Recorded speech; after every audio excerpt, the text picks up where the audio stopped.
Lancée pour la première fois sur l'antenne de France 2 en 2007, l'émission N'oubliez pas les paroles, produite et présentée par Nagui, s'est imposée au fil des années comme l'un des programmes les plus populaires de la chaîne publique. En raison de ses excellentes audiences quotidiennes, N'oubliez pas les paroles a eu droit à plusieurs programmes dérivés au fil du temps. Parmi eux, on peut notamment citer les Masters. Ayant vu le jour en 2012 sur l'antenne de France 2, cette compétition est devenue un rendez-vous annuel incontournable pour tous les fans du jeu musical de Nagui depuis 2015. Dans ce tournoi, les 32 meilleurs candidats de l'histoire de N'oubliez pas les paroles s'affrontent en duel, pour tenter de remporter le titre de maestro de l'année.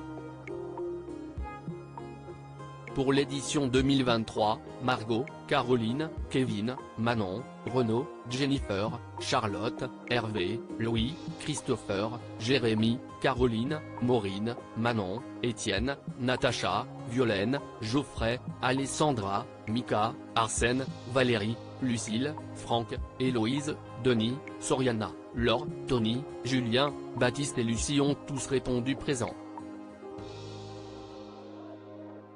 En revanche, Coralie, Michael et Aline, qui sont respectivement les 19e, 28e et 30e plus grands maestros de l'histoire de N'oubliez pas les paroles, ne figurent pas dans la liste des participants cette année.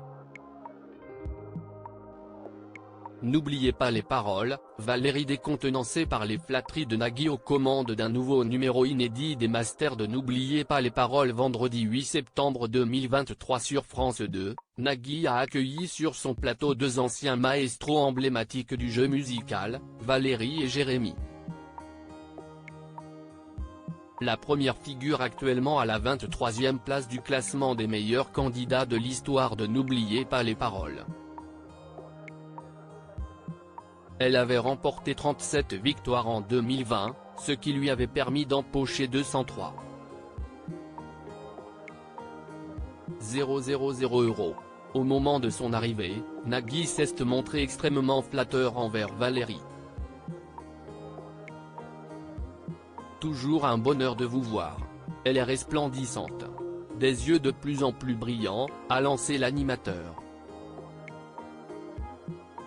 Des compliments qui ont visiblement décontenancé l'ancienne maestro. De son côté, Jérémy est le 11e meilleur candidat de l'histoire du jeu musical de France 2, avec 29 victoires pour 297 000 € de gain. Au final, qui est-il le mieux classé qui a remporté ce duel ?